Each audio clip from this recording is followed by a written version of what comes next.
सबको जय यीशु यीशु सहाय praise the Lord. प्रार्थना द परिवार फिर से आप सबों का आज की इस आराधना प्रार्थना में प्रभु यीशु मसीह के जीवित और सामर्थी नाम से हम सभी प्रार्थना द परिवार के भाई बहन मिलकर हमारी अगुआ प्रभु के दास सिस्टर एस्थर, प्रभु के दास भाई राज, आप सबों का हार्दिक स्वागत करते हैं, हार्दिक अभिनंदन करते हैं। आशा है कि आप सबों पर ईश्वर की अनुग्रह, ईश्वर की कृपा, ईश्वर का प्रेम बना हुआ है और आप निरंतर प्रभु की आज्ञाओं, उसकी शिक्षाओं के अनुसार जीवन जीने का प्रयत्न कर रहे हैं।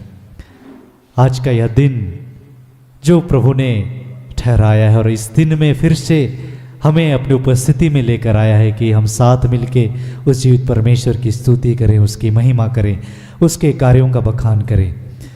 तो आप सभी जहाँ कहीं भी हैं जो हर दिन हमें नहीं बल्कि उस जीवित परमेश्वर को ढूंढते हुए इस आराधना भवन तक आते हैं, ऑनलाइन यूट्यूब के माध्यम से जुड़ते हैं, आइए हम एक मन होकर बड़े विश्वास के साथ, आनंद के साथ, उत्साह के साथ उस परमेश्वर की स्तुति करें, उसकी आराधना करें। तो आज की इस आराधना प्रार्थना में मैं हूँ भाई भूषण, मेरी बाईं ओर है मेरी धर्मपत्नी बहन अंजना, साथ में है बहन अंशु, बहन सोनम और साथ में भाई सुनील। आज की इस आराधना प्रार्थना में आरंभिक प्रार्थना करेंगे भाई सुनील, आराधना में अगुवाई करेंगी बहन अंशु और मैं। वचनों को मैं पढ़ूंगा और आज वचनों की उद्घोषणा और अंतिम विशेष आशीष की प्रार्थना होगी प्रभु के दास भाई राज के द्वारा। तो आप सभी हमारे संग इस आराधना प्रार्थना में बने रहे, एक दूसरे के लिए प्रार्थना करें और प्रभु आज के दिन में जो आशीष हमें देना चाहते हैं, जो बातें हमें सिखलाना चाहते हैं, उन हर एक बातों को, उन हर एक आशीषों को आज हम फिर से ग्रहण करने वाले हो पाएँ। तो आइए हम इस आराधना प्रार्थना में बड़े विश्वास के साथ आगे बढ़ें। धन्यवाद। आइए हम प्रभु का धन्यवाद करेंगे कि उन्होंने हमें यह सुंदर जीवन दिया है। हमारी सांसें चल रही हैं, हमारे शरीर के हर एक अंग और इंद्रियां काम कर रही हैं। आइए हम उस ईश्वर का जो हम सबों को संचालित करता है, पूरे विश्व को संचालित करता है, उसका धन्यवाद करें, उसकी महिमा करें, उसकी आराधना करें। अपने मन हृदय को तैयार करें, अपनी आंखों को बंद करें, उस ईश्वर को जिसने पूरे सृष्टि की रचना की है अपनी आंखों के सामने रखें और कहें, हे पिता, हे सर्वशक्तिमान पिता, हम तेरा धन्यवाद करते हैं। तूने हम सबों को आज का यह सुंदर दिन दिखाया है प्रभु, हम सबों को स्वस्थ सुरक्षित रखा है पिता। हमारी सांसें चल रही हैं, हम जीवित हैं पिता, तेरा धन्यवाद करते हैं। तेरा धन्यवाद करते हैं पिता परमेश्वर कि हम तेरे सम्मुख आ पाते हैं। तेरा धन्यवाद करते हैं पिता कि तेरे नाम को हम ले पाते हैं पिता। तेरा धन्यवाद करते हैं तेरे बेटे यीशु के लिए, तेरा धन्यवाद करते हैं पवित्र आत्मा के लिए प्रभु। धन्यवाद करते हैं आपके बेटे प्रभु यीशु के बहाए गए लहू के द्वारा तूने हमें अपना बनाया है प्रभु। उनके बहाए गए लहू के द्वारा तूने हम सबों को सींचा है। उनके बहाए गए लहू के द्वारा तूने हमारे सारे पापों को, दोष, गुनाहों, अपराधों को प्रभु क्षमा किया है। धन्यवाद करते हैं तूने हमें शुद्ध किया, पवित्र किया प्रभु। धन्यवाद करते हैं। हाँ प्रभु, उसी प्रभु यीशु के पवित्र लहू को प्रभु हम अपने ऊपर, आपके सारे बच्चे बच्चियों के ऊपर प्रभु छिड़कते हैं। और हे पिता, हम अपने सारे पापों, दोष, गुनाहों, अपराधों के लिए क्षमा मांगते हैं। हमारे सारे दोष, गुनाहों, अपराधों को क्षमा कर, हमें शुद्ध कर, पवित्र कर और अपने पास आने के योग्य बना प्रभु। तेरा धन्यवाद करते हैं पिता इस सुंदर समय के लिए जब हम तेरे सामने प्रभु इकट्ठे हुए हैं प्रभु। हम अपनी हर एक बातों को तेरे हाथों में समर्पित करते हैं। स्तुति, आराधना को, वचन उद्घोषणा को, अंतिम प्रार्थना को तेरे हाथों में समर्पित करते हैं। जो भी सिस्टम्स हैं, म्यूजिक सिस्टम, इलेक्ट्रिकल सिस्टम, सारे सिस्टम्स को प्रभु, इंटरनेट को, यूट्यूब को, सारे माध्यम्स को प्रभु हम तेरे हाथों में समर्पित करते हैं। हे पिता, इस मौसम को तेरे हाथों में समर्पित करते हैं। पूरे प्रार्थना योद्धा परिवार को, भाई राज, सिस्टर एस्थर को प्रभु तेरे हाथों में समर्पित करते हैं। तमाम सहयोगी भाई बहनों को तेरे हाथों में समर्पित करते हैं पिता। सारे संसार में पहले आपके हर एक दास दासियों को तेरे हाथों में समर्पित करते हैं। हर उन स्थानों में जहाँ पे तेरे नाम की महिमा हो रही है प्रभु, उन स्थानों को, वहाँ पर स्थित एक एक आपके बच्चे बच्चियों को प्रभु तेरे हाथों में समर्पित करते हैं। सबों के लिए तेरा धन्यवाद करते हैं और आत्मा में एक होकर प्रभु तेरी स्तुति तेरी महिमा करते हैं पिता।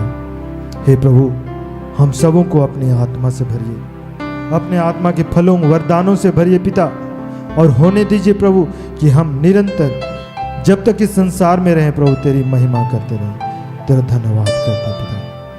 हे प्रभु, आइए हम सबों के संग आइए पिता, हम अपने हर एक जीवन में, हम अपने दिनचर्या में, अपने एक एक कार्यों में प्रभु तुझे आमंत्रित करते हैं।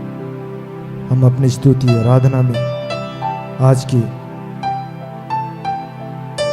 वचन उद्घोषणा में, अंतिम प्रार्थना में तुझे आमंत्रित करते हैं। आइए प्रभु, हम सबों को अपनी उपस्थिति से भर दीजिए, अपने प्रेम, अपने आनंद, अपनी शांति से भर दीजिए। धन्यवाद देते हैं पिता कि तू हमारे बीच में है प्रभु। धन्यवाद धन्यवाद धन्यवाद। सारा आदर सम्मान महिमा गौरव तुझे देते हैं और ये प्रार्थना मांगते हैं आपकी बेटी यीशु मसीह के पवित्र जीवित नाम से। दया सुन और स्वर्ग राज में ग्रहण कर।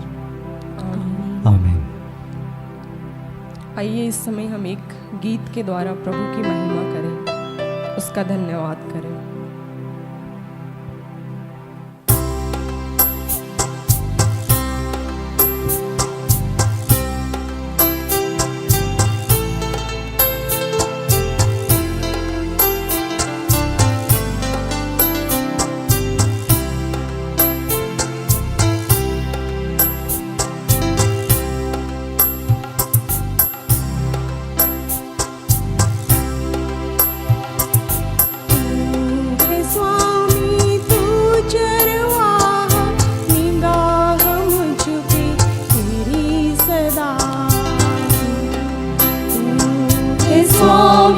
तू चरवा निगाह मुझ पे तेरी सदा।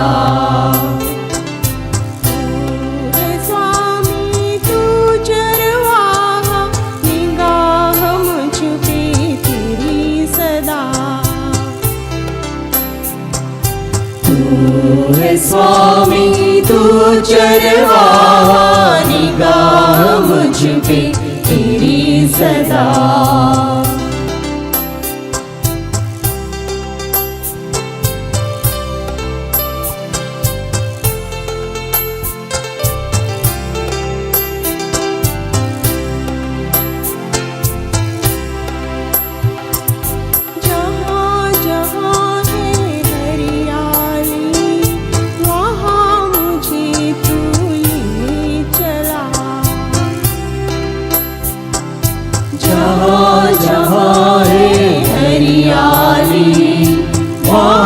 मुझे तू लिए चला। जहाँ जहाँ है हरियाली वहाँ मुझे तू लिए चला। जहाँ जहाँ है हरियाली वहाँ मुझे तू लिए चला। स्वामी तू चरवा निगाह मुझ पे तेरी सदा। तू है स्वामी तू चरवा निगाह मुझ पे तेरी सदा।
मुझे तू लिए चला। तू है स्वामी तू चरवाहा, निगाह मुझ पे तेरी सदा। तू है स्वामी तू चरवाहा, निगाह मुझ पे तेरी सदा।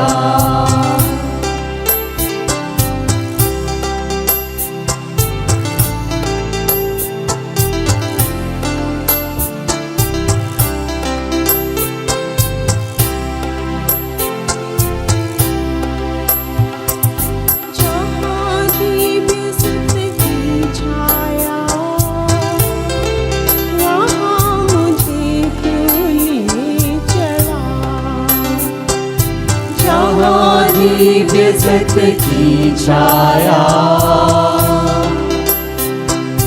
वहाँ मुझे तू लिए चला। जहाँ दिव्य सत्य की छाया, वहाँ मुझे तू लिए चला। जहाँ दिव्य सत्य की छाया, वहाँ मुझे तू लिए चला। तू है स्वामी तू चरवाहा, निगाह मुझ पे तेरी सदा। तू है स्वामी तू चरवाहा, निगाह मुझ पे तेरी सदा।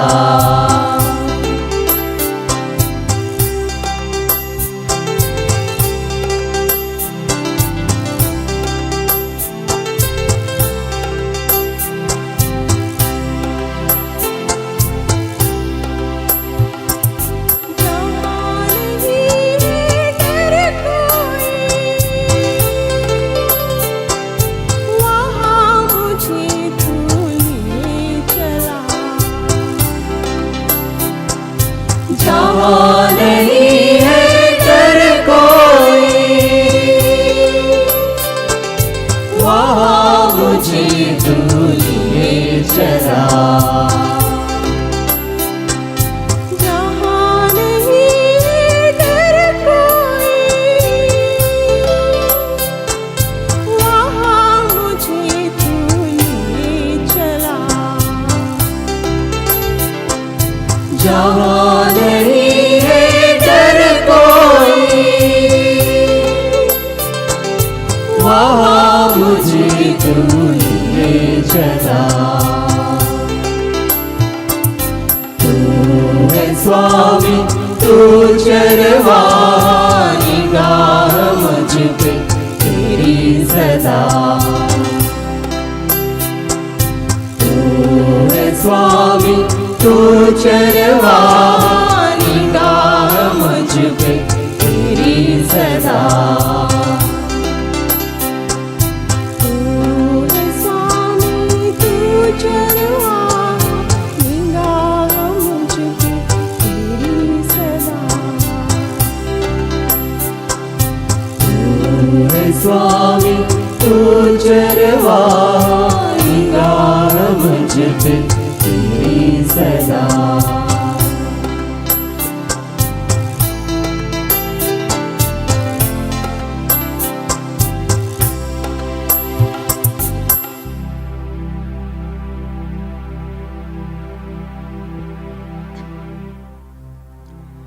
आइए हम प्रभु की महिमा के लिए और एक गीत गाते हैं।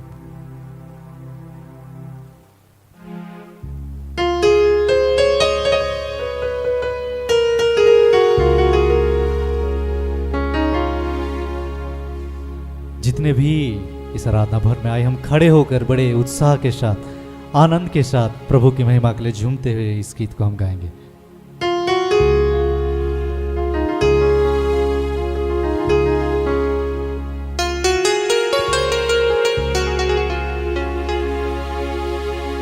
सारे मिलकर जय जय गाएं,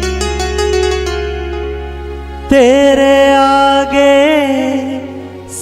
झुकाए, तोरे सिवा जाऊं कहाँ, पाऊं तुझे जाऊं जहाँ।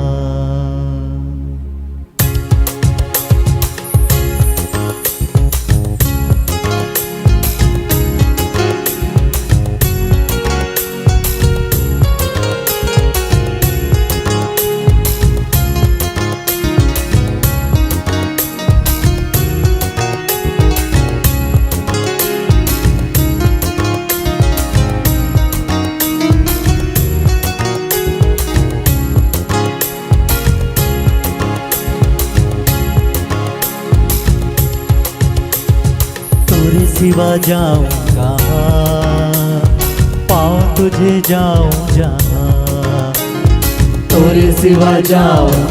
तोरे सिवा जाऊं कहाँ, पाऊं तुझे जाऊं जहाँ। तोरे सिवा जाऊं कहाँ, पाऊं तुझे जाऊं जहाँ। तोरे सिवा जाऊं कहाँ, पाऊं तुझे जाऊं जहाँ। तोरे सिवा जाऊं कहाँ, पाऊं तुझे जाऊं जहाँ। तोरे सिवा जाऊं कहाँ, पाऊं तुझे जाऊं जहाँ।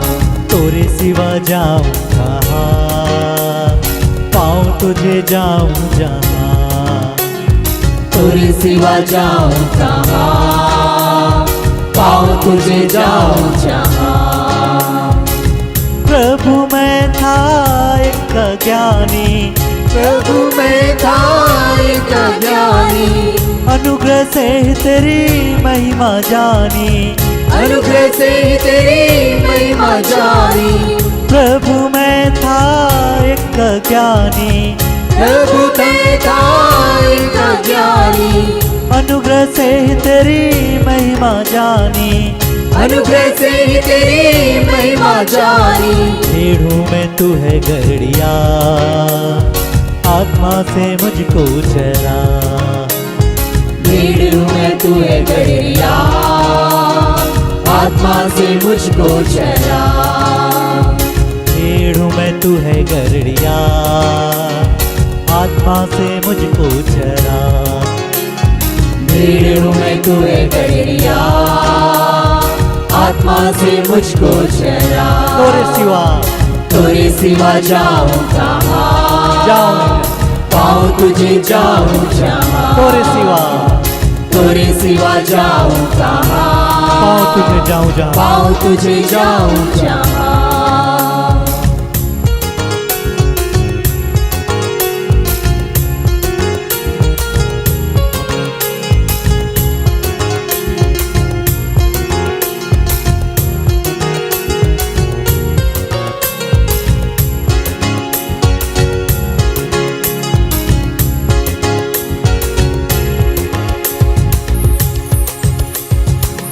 कल समुंदर से मैं घिरा था, कल समंदर से मैं घिरा था। आस न थी कोई डूब रहा था। आस न थी कोई डूब रहा था। कल समुंदर से मैं घिरा था। कल समंदर से मैं घिरा था। आस न थी कोई डूब रहा था। आस न थी कोई डूब रहा था। आके यीशु तूने बचाया, जीवन का मार्ग दिखाया। आके यीशु तूने बचाया, जीवन का मार्ग दिखाया। आके यीशु तूने बचाया, जीवन का मार्ग दिखाया। आके यीशु तूने बचाया, जीवन का मार्ग दिखाया। तोरे सिवा, तोरे सिवा जाऊं कहाँ, पाऊं तुझे, पाऊं तुझे जाऊं जहाँ। तोरे सिवा, तोरे सिवा जाऊं कहाँ, पाऊं तुझे जाऊं जहाँ।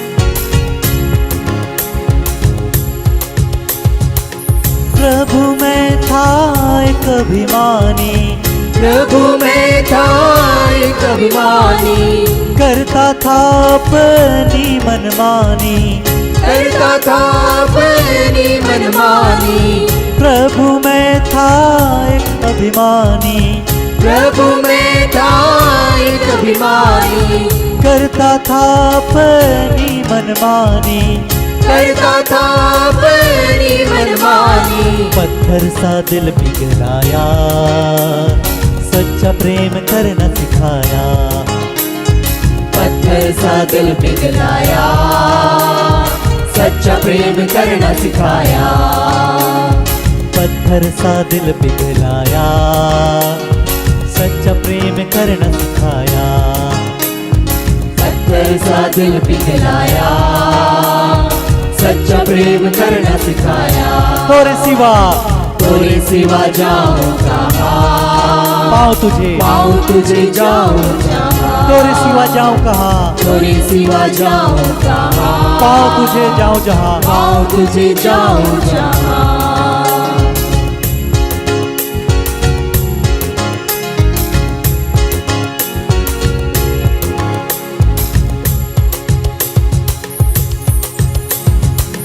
मोरे जीवन के तुम स्वामी, तुमको अर्पण प्राणात्मा भी। तोरे जैसा कौन है प्रेमी, ना मिलेगा तुम सा कोई। भेड़ू में तू है गरड़िया, आत्मा से मुझको चरा। भेड़ू में तू है गरड़िया, आत्मा से मुझको चरा। तोरे सिवा जाऊं कहाँ, पाऊं तुझे जाऊं जहाँ।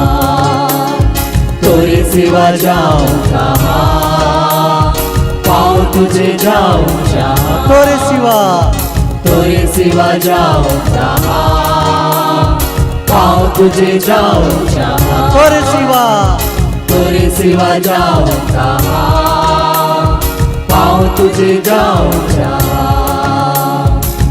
सारे मिलकर जय जय गाएं, सारे मिलकर जय जय गाएं। तेरे आगे शीश झुकाएं, तेरे आगे सिर झुकाएं। सारे मिलकर जय जय गाएं। सारे मिलकर जय जय गाएं। तेरे आगे शीश झुकाएं, तेरे आगे सिर झुकाएं। सर्वशक्तिमान है तू, ना कोई तुझ सा प्रभु। सर्वशक्तिमान है तू, ना कोई तुझ सा प्रभु। सर्वशक्तिमान है तू, ना कोई तुझ सा प्रभु।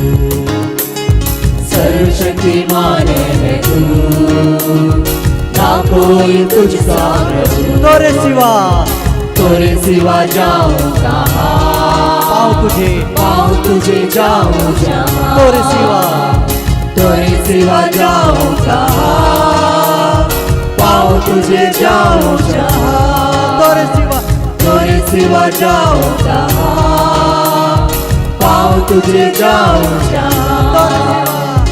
तोरे सिवा जाऊं कहाँ, पाऊं तुझे जाऊं जहाँ। पाऊं तुझे जाऊं जहाँ। पाऊं तुझे जाऊं जहाँ। पाऊं तुझे जाऊं जहाँ। पाऊं तुझे जाऊं जहाँ।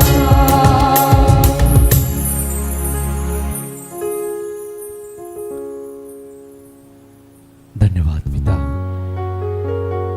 धन्यवाद प्रभु यीशु, धन्यवाद पवित्र आत्मा। सब कुछ फिर से आपके हाथों सौंपते समर्पित करते हुए इस आराधना को, इस प्रार्थना को हे पिता हम यीशु नाम में आपको चढ़ाते हैं। सुनकर अपने स्वर के राज में ग्रहण कीजिए। आमीन।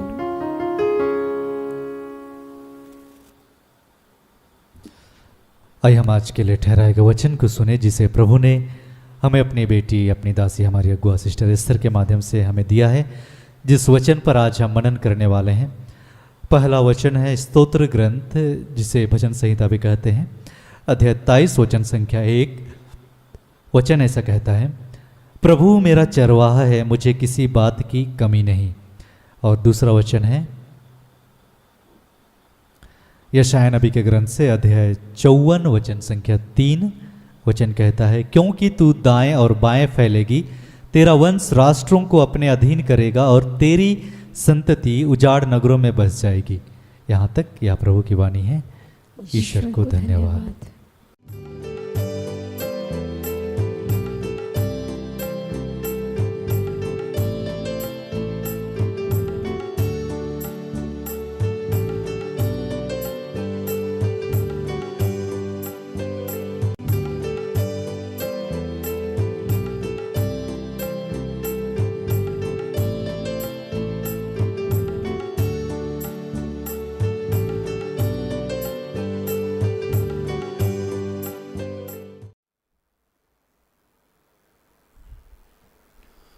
सबको जय यीशु।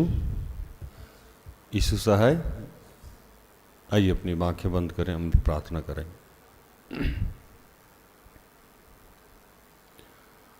कि हे दयालु पिता, हे स्वर्ग और पृथ्वी के सृजनहार, हे हम सब के रचयिता, हम तेरा धन्यवाद करते हैं आज के सुंदर और आशीषित दिन के लिए जो तूने एक नए अध्याय के रूप में हमारे जीवन से जोड़ दिया।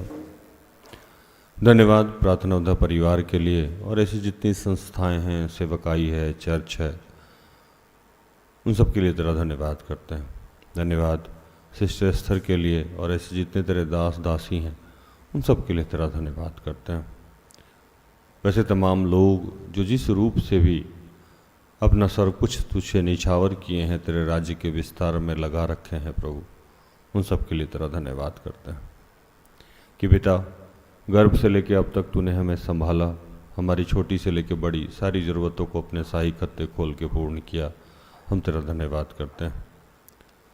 धन्यवाद करते हैं इस वक्त जितने लोग जहाँ से मुझे देख रहे हैं, सुन रहे हैं, जहाँ तक मेरी आवाज़ जा रही है, उन सब के लिए तेरा धन्यवाद करते हैं। कि प्रभु तू जानता है कि हर वक्त हम वही कार्य करते हैं जो तुझे नापसंद है। उन तमाम कार्यों के लिए जो हम सब ने अब तक किए हैं जो तुझे नापसंद है, उसके लिए तुझसे क्षमा चाहते हैं। अपने पुत्र यीशु के लहू से धो के शुद्ध और पवित्र कर। और इस वक्त जो पवित्र शास्त्र की बातें हैं, जो प्रभु की तेरी भेद की बातें हैं, वो तेरे आत्मा के बगैर, तेरे साथ के बगैर, यीशु नाम के बगैर संभव नहीं है। पिता पुत्र पवित्र आत्मा हम सब की मदद कीजिए, वचन और सुनने और सुनाने में हमारा साथ दीजिए। जो भी डिस्टर्बेंस की बातें हैं, जो भी रुकावट की बातें हैं, वो सब यीशु के नाम से समाप्त करते हैं। धन्यवाद किया प्रार्थना प्रभु यीशु के जीवित और पवित्र नाम से मांगते हैं। दया से सुन और स्वर्ग के राज में ग्रहण कर, आमीन।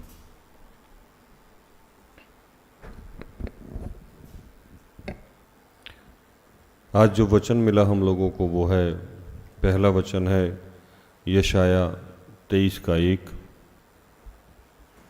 दूसरा वचन है भजन संहिता 23 का 1 और यशायाह 54 का 3। यहोवा मेरा चरवाहा है, मुझे कुछ घटी ना होगी, क्योंकि तू दाहिने बाएं फैलेगी और तेरा वंश जाति जाति का अधिकारी होगा और उजड़े हुए नगरों को फिर बसाएगा।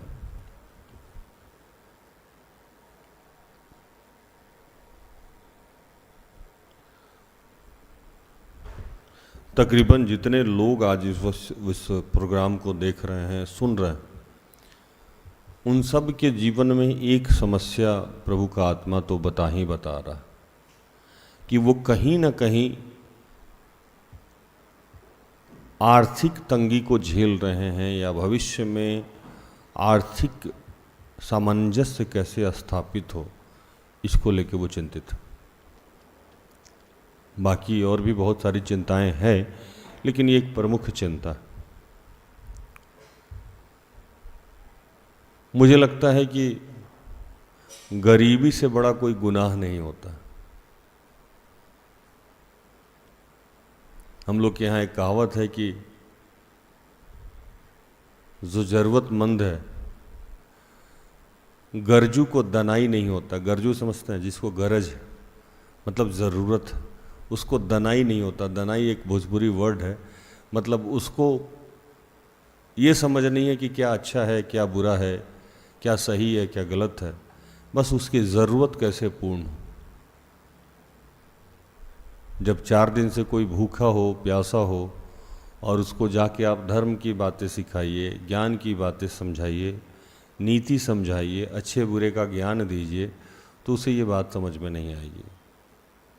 उसको ये समझ में आएगी कि मेरा भूख कैसे मिट जाए, या मेरे बच्चों का भूख कैसे मिट जाए, या मेरी ज़रूरत है वो कैसे पूर्ण हो जाए। जब हम लोग किराए के घर में रहते हैं और 2000-4000 रुपया मंथली किराया है और हम दे नहीं पाते हैं, और मकान मालिक जब हमसे किराया मांगने आता है, तो उस समय हमको ये ज्ञान नहीं होता है कि क्या सही है, क्या गलत है। सिर्फ ये किराया कहाँ से भर दिया जाए ये समझ में आता है। बाइक चलाते वक्त तेल ख़त्म हो जाए और पॉकेट में पैसा ना हो, तो उस समय सिर्फ ये ध्यान आता है कि 50 या 100 रुपया कहाँ से आ जाता कि तेल भरवा लेते। क्या बोल, वहाँ कोई एथिक्स नहीं, कोई नियम कानून नहीं, कोई धर्म नहीं, कोई ज्ञान नहीं। इसको कहते हैं गरज। और इसीलिए मैंने कहा कि गरजू को कभी दनाई नहीं होता है, उससे अच्छे बुरे का ज्ञान नहीं होता है। और तकरीबन हम लोग जितने लोग जुड़े हुए हैं आज, उन सब के बारे में प्रभु का ये आत्मा बता रहा है कि कहीं ना कहीं आर्थिक तंगी, आर्थिक स्थिति बहुत अच्छी नहीं। और जिसको ये वचन दिया गया है, मतलब मुझे जो वचन बताने के लिए दिया गया है,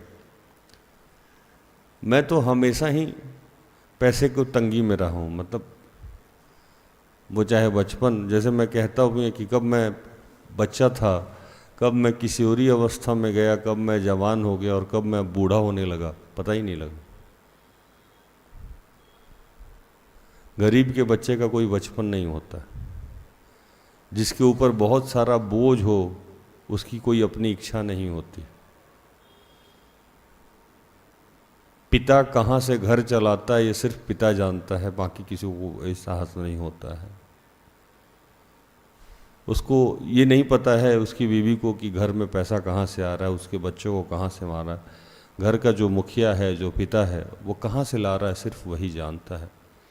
और जितना अच्छा पिता है, जितना अच्छा मुखिया है, वो उतना ही अपने राज्य को छुपा के रखता है, अपनी समस्याओं को अपने बच्चों पे जाहिर नहीं करता है, अपनी पत्नी पे जाहिर नहीं करता है, अपने परिवार के लोगों पे जाहिर नहीं करता है। यहाँ तक कि अब तो हमारे माँ बाप भी हमारे बच्चे जैसे हो गए हैं। अब मैं उन पे भी जाहिर नहीं करता हूँ कि मेरे अकाउंट में कितना पैसा है, कितना नहीं है, कहाँ से पूरा होगा, क्या आवश्यकताएँ हैं, कहाँ से मैं लेके आ रहा हूँ और क्या कर रहा हूँ। और तकरीबन ये सब के जीवन की स्थिति है। और सबसे खतरनाक तो तब हो जाता है जीवन जब हम बेसिक अभाव में होते हैं। पैसे की समस्या तो सबको होती है, कम या ज़्यादा, लेकिन सबसे गंभीर समस्या तब जब शाम का राशन कहाँ से आए ये पता नहीं, दूध वाले का पैसा कब दिया जाए और कहाँ से दिया जाए ये पता नहीं है, रेंट कहाँ से भरा जाए ये पता नहीं है, इनरवेयर फटा हुआ है कहाँ से खरीदा जाए ये पता नहीं। बेसिक ज़रूरत। और उस समय मन में इतनी बौखलाहट होती है, इतना इरिटेशन होता है कि उसको लगता है कि बस ये पूरा हो जाए। या दिमाग में कई बार आता है यार अब मतलब ये स्थिति है कि अंडरवियर भी नहीं खरीद सकते। किसी को पता हो चाहे नहीं पता हो, लेकिन आपको पता है कि जो आप सेंडो गंजी पहन के बैठे हुए हैं वाइट कलर का, उसमें 32 को छेद है। चाहे जितनी बात आप लोगों को समझा रहे हो, लेकिन आपका अंतरात्मा ये कोस रहा है कि तुम इस लायक भी नहीं हो। शैतान आपको समझा रहा है देखो चाहे जितना भी फेंक दो, लेकिन तुम्हारे पास औकात नहीं है कि तुम अपना गंजी खरीद सको, तुम्हारे पास औकात नहीं है कि तुम बच्चे के लिए अच्छे कपड़ा दे सको, तुम्हारे पास औकात नहीं है कि तुम अच्छा भोजन कर सको। मैं जब से प्रबंध में आया मैंने एक काम बहुत किया है, एकदम भर भर के किया है। मेरे बच्चे जो भी हमारे साथ रहते हैं 30-40, टोटल तो टीम 200-250 का है, लेकिन तकरीबन रोज़ जो बैठने वाले बच्चे हैं वो 25-30-40 बच्चे हैं मेरे साथ। इन्होंने जब जो खाने के लिए बोला उसमें कोई पाबंदी नहीं, जी भर के खाओ। खाने और पहनने में रोक नहीं है, क्योंकि मैं जानता हूं कि जब भी बेसिक अभाव में कोई बच्चा फंसेगा, वो चाहे जितना विद्वान हो, जितना ज्ञानवान हो, चाहे जितना अभिषिक्त हो, शैतान उससे बात कर लेगा कि तुम्हारा तो यही औकात है, तुम चाउमीन खाना चाहते थे, खा नहीं पाए ना, कहाँ है तुम्हारा यीशु? तुम्हारे मोबाइल में रिचार्ज नहीं है, कहाँ है तुम्हारा यीशु? 400 रुपया नहीं है तुम्हारे पास, गाड़ी का टायर नहीं बदला गया है, कहाँ है तुम्हारा यीशु? गाड़ी का सेल्फ नहीं काम कर रहा है, कहाँ है तुम्हारा यीशु? शैतान बात करता है। और मैंने अपने जीवन में अच्छे अच्छे अभिषिक्त को, अच्छे अच्छे टैलेंटेड लोगों को, अच्छे अच्छे ज्ञानवान विद्वान लोगों को, जो ऑफिसर बन सकते थे, जो अच्छे दास दासी बन सकते थे, जो अच्छे आराधक बन सकते थे, जो अच्छे प्लेटफॉर्म पे जा सकते थे, अच्छा बिजनेसमैन बन सकते थे, उनको मरते हुए देखा है, हारते हुए देखा है, सिर्फ इस बेसिक अभाव में टूट जाते हुए। टूट जाता है वो आदमी जब उसके लिए, उसके सामने उसका बच्चा तड़प रहा हो और वो दूध नहीं, एक दूध आता है इलेक्ट्रोजेल, इलेक्ट्रोजेल नाम सही बोल रहा हूँ ना, इलेक्ट्रोजेल, इलेक्ट्रोजेन, अच्छा हाँ जो भी है। मुझे याद है कि 2010 में जब मेरी बेटी जन्म ली और सुबह का समय था, तकरीबन वो जन्म ली थी मतलब मुझे लग रहा है कि 12 या 1 या 1:30 बजे रात में उसका जन्म हुआ था, और सारे दूध के दुकान बंद थे, और मेरी पत्नी को हेपेटाइटिस बी था, जिसकी वजह से वो फीडिंग नहीं करा सकती थी। अगर फीडिंग कराती तो वो मेरी बेटी को हेपेटाइटिस बी ट्रांसफ़र हो जाता। तो डॉक्टर का कहना था कि इनको एक इंजेक्शन पड़ेगा, प्रोटेक्शन इंजेक्शन, उसके बाद ये फीडिंग कराएंगे। और मेरी बेटी बचपन से ही फूडी, मतलब वो निकली भी थी तो जीभ लापते हुए, मतलब कुछ खिला दो उस टाइप से, एकदम जीभ को घुमाते हुए निकली। अब रात का 2 बजे का समय, पत्नी फीडिंग करा नहीं सकती हैं, क्यों? तो इंजेक्शन 2 बजे रात में नहीं मिल रहा है। और सारे जगह मैंने फ़ोन कर दिया, सबको फ़ोन कर दिया, तो वो बोला भैया दुकान खुलेगा, अभी हम लोग 2 बजे रात में किसी को भी फ़ोन करके दुकान खुलवा नहीं सकते, कम से कम 5 तो बजने दीजिए, 5 बजे दुकान खुलवा के निकलवा लेंगे हम इंजेक्शन। और सिंपल सा इंजेक्शन था, 6-7 हज़ार का इंजेक्शन था, 8 हज़ार का इंजेक्शन था, जो प्रोटेक्शन के लिए पत्नी को पड़ना था या बेटी को पड़ना था, किसी एक को पड़ना था, उसके बाद उनको फीडिंग कराना था।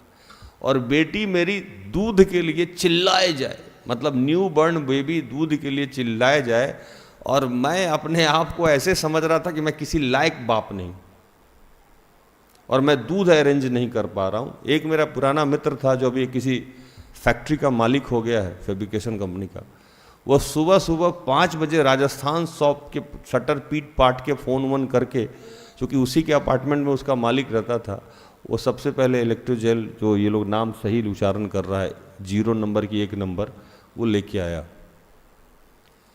और एक मेरा मित्र था जो अब नहीं रहा, मतलब नहीं है मित्र सेवकाई की वजह से, वो अपर बाजार से कहीं से सारा दुकान खुलवा के लाया मुझे, और उसको इंजेक्शन पड़ा और वो दूध पी, और दूध पी कॉटन में डाल के मुंह में दूध डाला जाता, वैसे दूध पी रही थी जैसे बचपन से, मतलब बचपन में ही थी वो, जैसे जीवन भर उसको मतलब प्यासी हो, भूखी हो। तो वो जो 4-5 घंटा मैं काटा था, तो मुझे कुछ भी सूझ नहीं रहा था, कोई ज्ञान नहीं, कोई धर्म नहीं, मुझे सिर्फ ये समझ में आ रहा था कि ये इंजेक्शन कहाँ से आएगा, ये दूध कहाँ से आएगा, पूरा दुनिया मेरा ले लो, लेकिन एक इंजेक्शन इंतजाम कर दो और दूध ला दो मेरी बेटी के लिए। और उस दोनों बंदे का नाम आज 13-14 साल की मेरी बेटी है, मैं नहीं भूलता हूँ। वो जीवन का सबसे बड़ा एहसान उसने मेरे लिए किया कि सुबह सुबह 4 बजे दुकान खुलवा के इंजेक्शन लाया और वो दूध लेके आया। तो जब ज़रूरत हो और बेसिक ज़रूरत हो, मैंने कितने बच्चों को यहाँ देखा है बर्बाद होते हुए। मैं जानता हूँ कि ये बहुत बड़े अभिषिक्त हैं, बहुत बड़े प्रभु के दास हैं, लेकिन बेसिक अभाव उनके जीवन में ऐसा रहा है कि उन्होंने अपने मार्ग को बदल दिया, रुक नहीं पाए हम। मैं ऐसे ऐसे लोगों को देखा हूं जो IAS IPS निकाल सकते हैं, कितने बार एग्जाम क्रैक किए कर चुके हैं, लेकिन वो थक जाते हैं क्योंकि उनको पता है कि मेरी बेसिक ज़रूरतें पूरी नहीं हो पा रही है, पता नहीं आगे नौकरी होगा कि नहीं होगा। उनका सारा ज्ञान धरा का धरा रह जाता है और वो अपने रास्ते को बदल देते हैं। मैंने ऐसे ऐसे ब्रेनिस्ट को देखा है जो बहुत बड़े बिजनेसमैन हो सकते थे, लेकिन अपनी छोटी छोटी ज़रूरतों की वजह से कहीं दुकान में काम करते हैं या कहीं और काम कर लेते हैं। आप लोगों ने भी ऐसे लोगों को देखा होगा, या आप लोगों को लग रहा होगा कि आपके साथ भी ऐसी घटना घट रही। और मैं बताऊं कि इसी चीज को तोड़ के जितने लोग आगे बढ़ गए वही जीवन में आशीषित होते हैं। यही लोगों से टूटता नहीं है, और टूटता इसलिए नहीं है कि उनको ये ध्यान नहीं रहता है कि यहोवा मेरा चरवाहा है, मुझे किसी बात की घटी नहीं होगी। ये शैतान हमारे और आपके दिमाग से निकाल ही देता है कि आपका चरवाहा कौन है? यहोवा है। आपका चरवाहा यहोवा है, आपकी गाड़ी रिपेयरिंग हो जाएगी। आपका चरवाहा यहोवा है, आपके बच्चे की ज़रूरत पूरी हो जाएगी। आपका चरवाहा यहोवा है, आपके रेंट का इंतजाम वो कर देगा। आपका चरवाहा यहोवा है, ईश्वर है, आपका रिचार्ज हो जाएगा।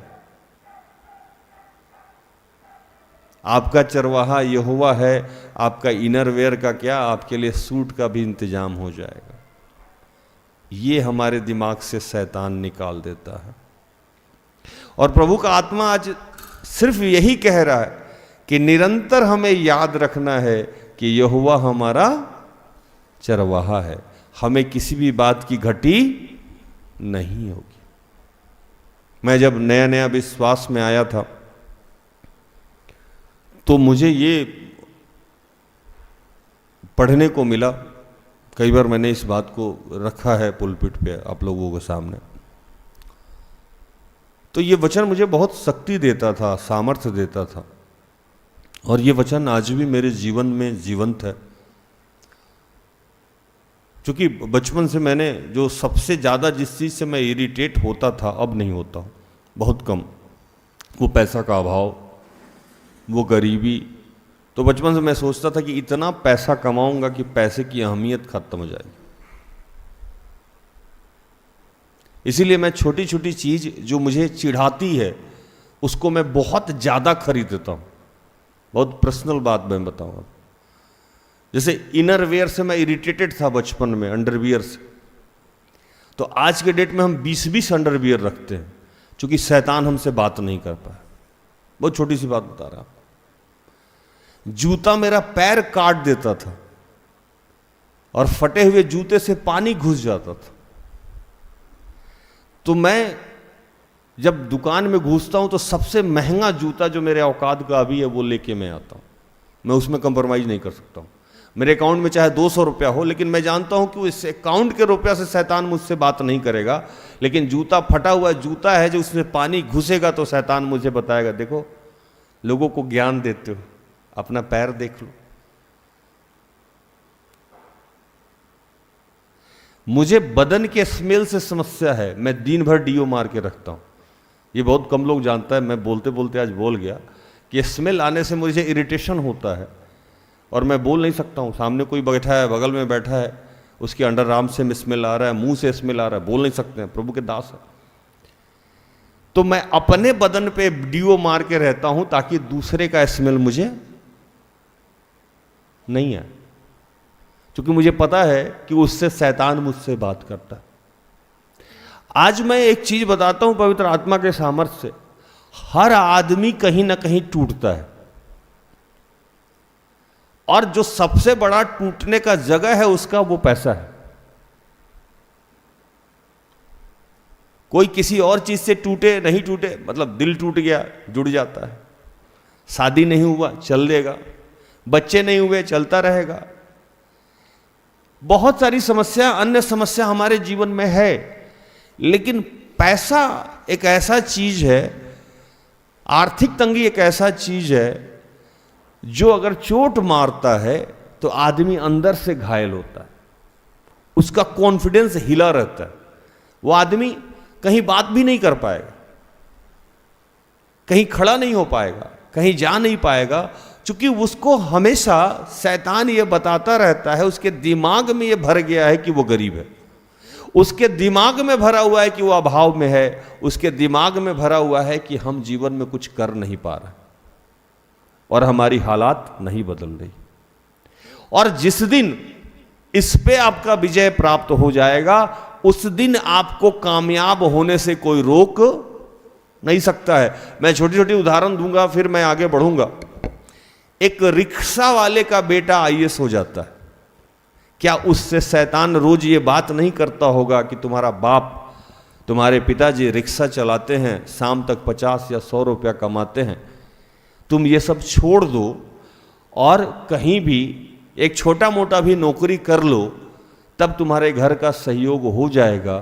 तुम कहाँ इस चक्कर में पड़े हो, कहीं तुम्हारा आईएएस नहीं निकला, कहीं तुम्हारी सरकारी नौकरी नहीं निकली, तो तुम्हारा आज भी बर्बाद हो रहा है। तुम्हारे सामने तुम्हारी माँ बीमार है, तुम दवा नहीं खरीद पा रहे हो और बैठ के पढ़ रहे हो। तुम्हारे सामने तुम्हारे बाप, तुम्हारे पिता के पैर में घाव है और फिर भी वो रिक्शा चला रहे हैं। 55 साल का बूढ़ा 4 आदमी को ढो के रिक्शा चला रहा है, टीबी का पेशेंट है और तुम पढ़ाई कर रहे हो। इससे लड़ना बहुत कठिन काम है और जो लड़ता है उसके दिमाग में ये समस्या रहता है कि ईश्वर मेरा चरवाहा है, वो हमारी हर चीज को पूरा करेगा। जिसने इस चीज को सीख लिया, जिसे मुझे सीखने में बरसों बीत गए, अब मैं इस चीज को सीख लिया हूं प्रभु के सामर्थ्य। मुझे अब डरा के आप भगा नहीं सकते, मुझे आप हरा नहीं सकते हो पैसे के मामले में। मैं लाखों का करोड़ों का काम करता हूं और मेरे अकाउंट में कोई पैसा नहीं रहता है, लेकिन आप मेरी शकल को देख के, मेरे पहनावों को देख के, या मेरे मीटिंग में बैठ के जो मैं प्रेजेंटेशन देता हूं प्रभु के सामर्थ्य से, उससे आप ये जाहिर नहीं कर सकते हो कि मेरे पास कितना पैसा। जिस दिन आप लोग इस बात को सीख लिए, और ये सीखने के लिए आपको 24 घंटा ये दिमाग में रहना चाहिए कि तू राजाओं का राजा और हम तेरे पुत्र हैं, इस नाते हम युवराज हैं। कौन है? युवराज हैं। एक जवां सी को मांस के टुकड़े की कमी हो सकती है, पर तेरे अनुयायी, तेरे दास, तेरे पुत्र को कभी किसी भली वस्तु की घटी नहीं होगी। आज से कुछ दिन पहले एक बच्ची से मैं बात कर रहा था फोन पे, मैंने कहा कि विश्वास कैसे काम करता है तुम जानती हो? मैंने उसी दिन बोला था कि किसी दिन प्रचार का ये टॉपिक होगा। पूछी कैसे काम करता है? मैंने कहा कभी कभी मॉल में गई हो? बोली हाँ मॉल में गए हैं। तो आजकल मॉल में, बैंक में और हर जगह एक डोर लगा हुआ था जिसको बोलते हैं सेंसर डोर, जो ऑटोमेटिक खुलता है और ऑटोमेटिक बंद होता है। उस डोर की एक खासियत होती है दोस्तों, अगर इस बात को आज समझ लिए तो जीवन की समस्या समाप्त हो जाएगी। उस डोर के रेंज पे जैसे ही आप पैर रखोगे दरवाजा अपने आप खुल जाता है। उसके रेंज के बाहर रह के आप कितना भी सोचो कि वो दरवाजा खुलेगा तो खुलेगा नहीं खुलेगा। या आप सोचो कि मैं यहां खड़ा हूं और पहले ही वो दरवाजा खुल जाए तब मैं जाऊं, तब भी वो दरवाजा नहीं खुलेगा। प्रभु का आत्मा, ईश्वर, यहोवा, हमारे पूजनीय पिताजी, ये वैसे ही काम करते हैं।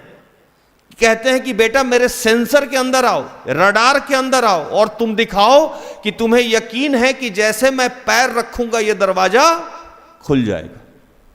आप विश्वास के साथ जैसे ही पैर रखते हैं कि प्रभु यहोवा मेरा चरवाहा है, मुझे कुछ घटी नहीं होगी, दरवाजा खुल जाएगा। एक स्टेप क्रॉस कीजिएगा, फिर आप देखिएगा कि अंदर एक दरवाजा फिर बंद पड़ा हुआ है। फिर आप सोचिएगा कि ये तो खुल गया। अब दूसरा खुलेगा, दूसरा खुलने के लिए फिर उस दरवाजे के सेंसर के पास आपको जाना होगा, फिर आपको ईश्वर के नाम से खड़ा होना होगा, फिर उसके करीब जाना होगा, और करीब जब जाइएगा तो आपको कुछ करने की जरूरत नहीं होगा, ईश्वर खुद ब खुद मार्ग खोल देता। इसको कहते हैं ट्रस्ट। हम घर में बैठे, हम बेड पे बैठे, हम अपने बाकी कामों को करते हुए रोते हुए सोचते हैं कि ईश्वर काम करेगा। ईश्वर कभी भी काम नहीं करेगा। ठीक उस दरवाजे की तरह है ईश्वर का काम। जैसे ही आप उसके करीब जाइएगा, जैसे उस सेंसर के रेंज में जाइएगा, जैसे ही ये विश्वास दिखाइएगा कि यहोवा मेरा चरवाहा है, मुझे कुछ घटी नहीं होगी, सच में कुछ घटी नहीं होगी, दरवाजा अपने आप खुलते जाएगा, खुलते जाएगा, खुलते जाएगा। ये मैं अपने जीवन का अनुभव बता रहा हूं। किसी भी काम को करने के लिए मुझे आज तक पहले पैसा नहीं प्रभु प्रबंध कराया।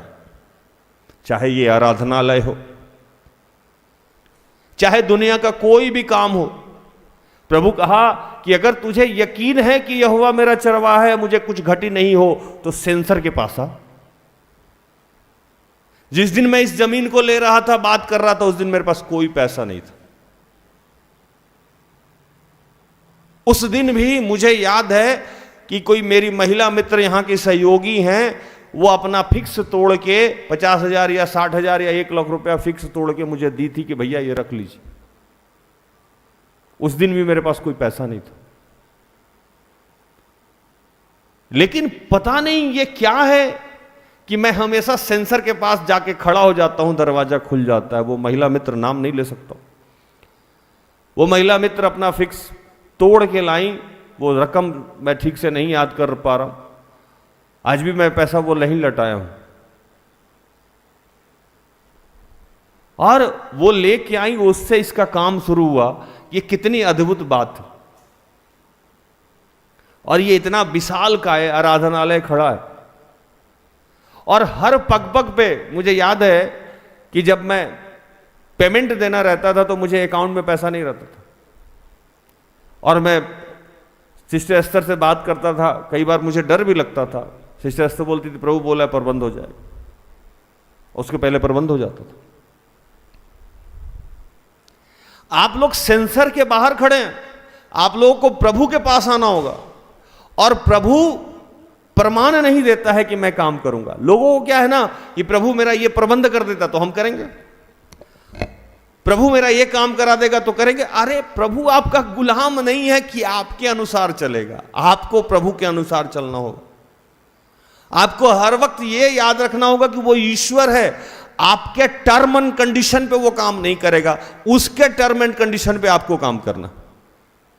और उसका टर्म एंड कंडीशन सिर्फ एक ही है कि आपके दिमाग में ये 24 घंटा रहना चाहिए कि वो सर्वशक्तिमान परमेश्वर है। जैसे ही आप उस पर भरोसा कीजिएगा, जैसे ही उस सेंसर के करीब जाइएगा, उसके करीब जाइएगा, ऑटोमेटिक सारे मार्ग खुलते जाएंगे। सारी जरूरतें चाहे छोटी हो चाहे बड़ी हो, वो पूरी होती जाएगी।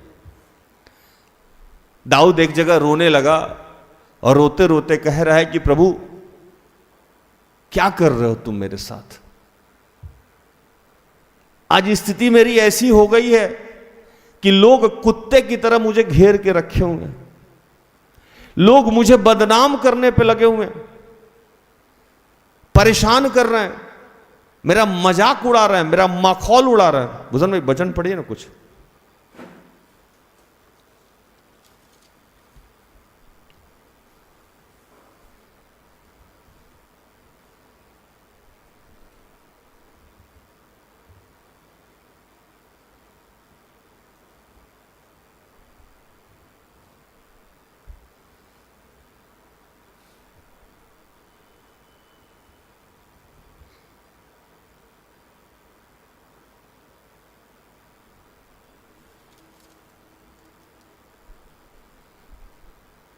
सोलह 22 का 16 पढ़िए, 15 और 16।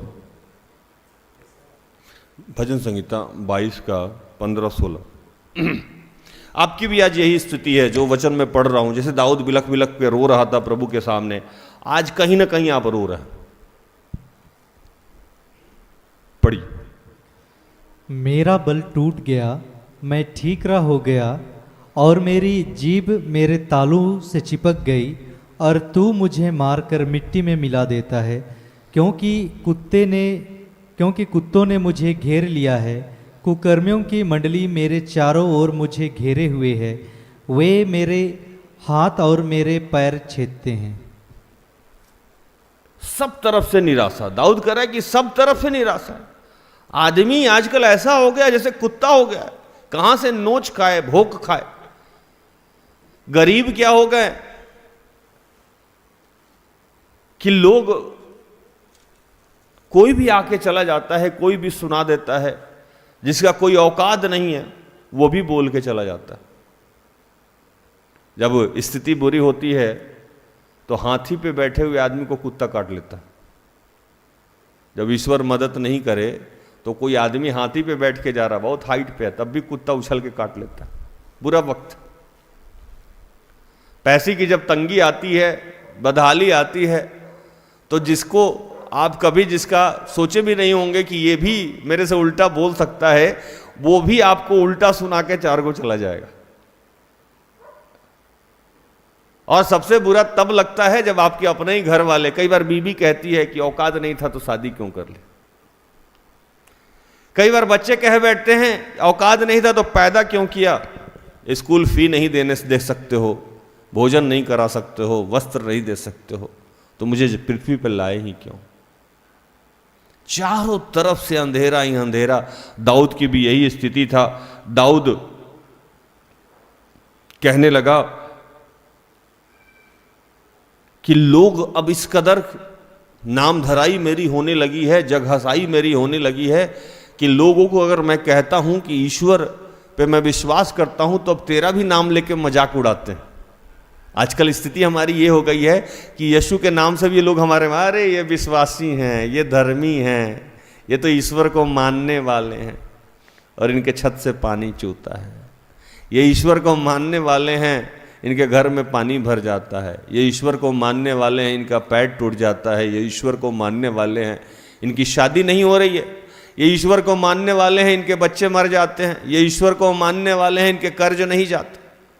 दाऊद की यही स्थिति थी। दाऊद भी बिलक बिलक के यही कह रहा है। पढ़िए वचन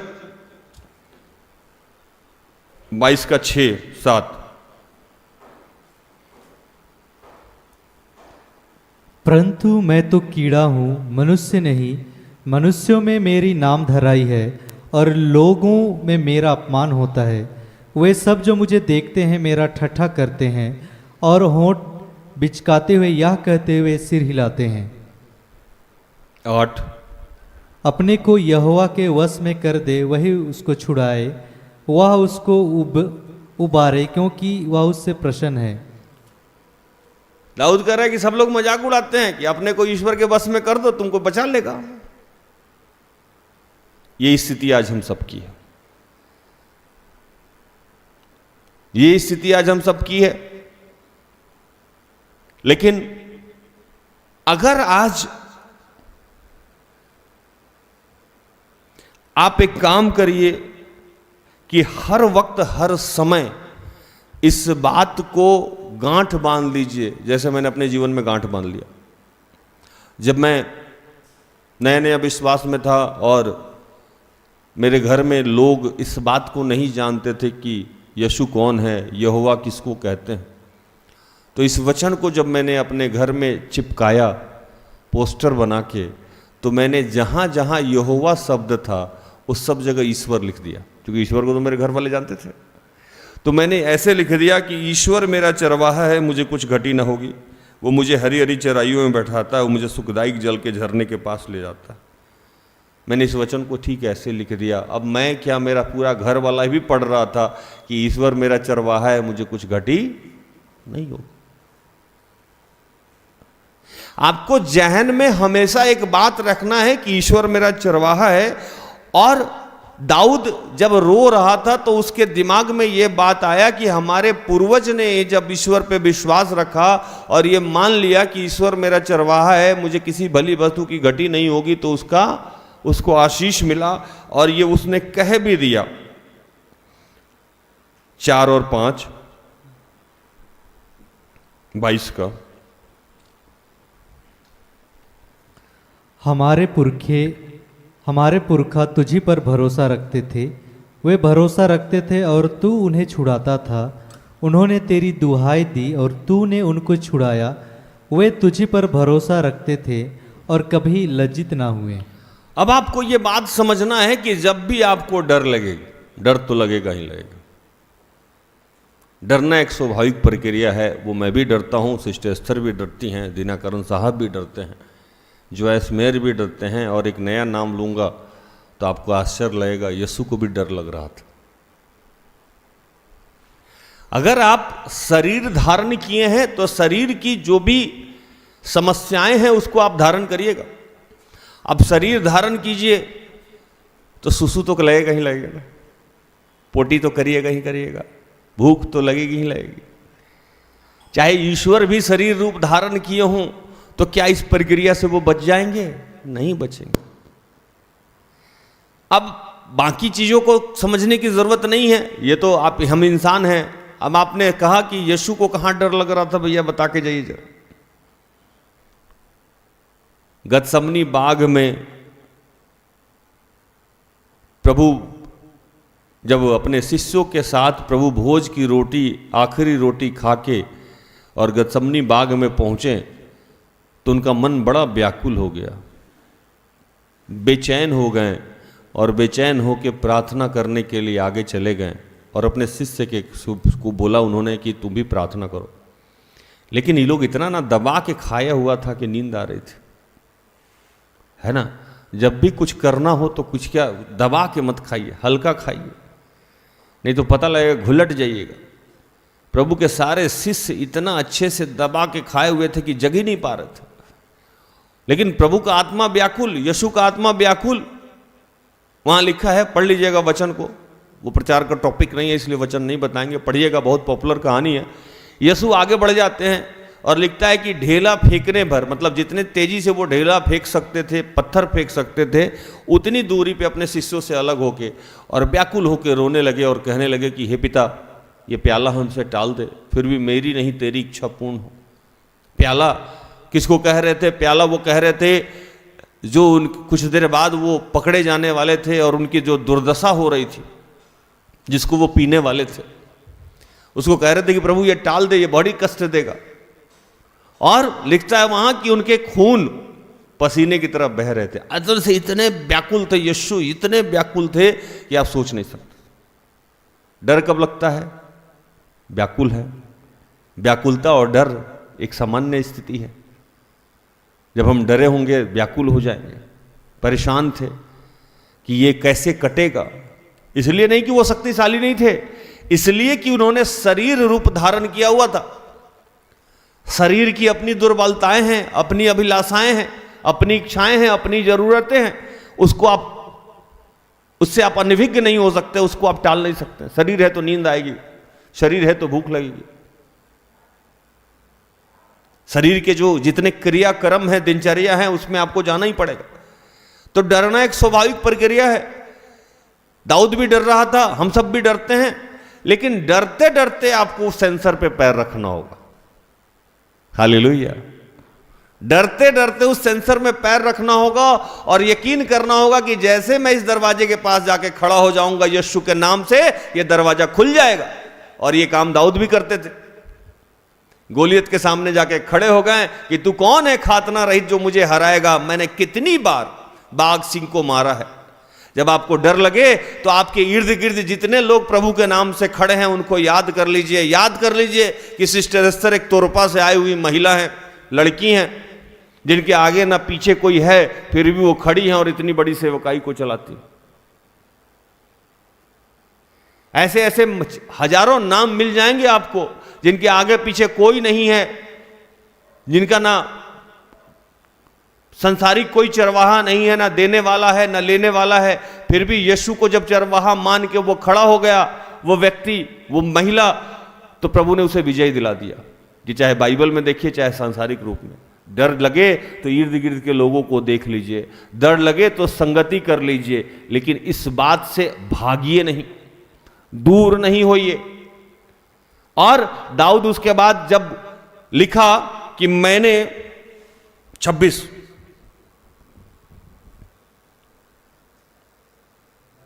22 का 26। नम्र लोग भोजन करके तृप्त होंगे, जो यहोवा के खोजी हैं वे उसकी स्तुति करेंगे। तुम्हारे प्राण सर्वदा जीवित रहें। हाँ, अगर आप नम्रता के साथ ईश्वर को ढूंढ रहे हैं, ईश्वर के मार्ग में चल रहे हैं, तो आपको कोई समस्या नहीं होगी। दूसरे वचन के पास जाने से पहले एक और बात मैं कह दूं। चरवाहा का मतलब एक होता है। मैं जब भी सिस्टर एस्थर को सुबह सुबह पिक करने जाता हूं तो उनके मोड़ के पहले एक कूड़ादान है, और कूड़ादान में बहुत सारे जानवर खड़े रहते हैं, उनका कोई चरवाहा नहीं रहता। आजकल मैं इस रोड से कभी भी आगे जाता हूँ ऑक्सफोर्ड के, उस गली में मुझे परेशानी होती है कि तरह तरह के मवेशी जानवर खड़े रहते हैं, उनका कोई माई बाप नहीं रहता। वो इधर भटका हुआ, उधर भटका हुआ, उधर भटका हुआ, अपने से अपना चारा ढूंढ रहा है, अपने से अपनी परेशानी कर रहा है। तो चरवाहा मानने का मतलब ये है कि आपको उसके पीछे पीछे चलना हो। चरवाहे को ये पता है कि अच्छी घास कहाँ मिलेगी, पानी कहाँ मिलेगा। आपने कहा कि भैया मैं तो ईश्वर को चरवाहा मानता हूं, लेकिन सारा काम खुद से कर रहे हैं, तो आप चरवाहा नहीं मानते। चरवाहा बोलना और चरवाहा मान के रखना, ये दोनों में बहुत फर्क है। चरवाहा अगर आप ईश्वर को मानते हैं, यहोवा को मानते हैं, तो वो आप उसके पीछे चलेंगे। चाहे थोड़े दिल के लिए आपको सूखा जमीन दिख रहा है, रेगिस्तान दिख रहा है, लेकिन आपको यकीन करना होगा कि जो मेरा चरवाहा है मुझे पानी के पास लेके जाएगा, जो मेरा चरवाहा है वो मुझे भोजन के पास लेके जाएगा। हालेलुया, ये यकीन होना चाहिए। अगर ये यकीन है और आपकी स्थिति चाहे जैसी है, तो दूसरा वचन आपके जीवन में जीवंत हो जा रहा है। कहते हैं दूसरे वचन में,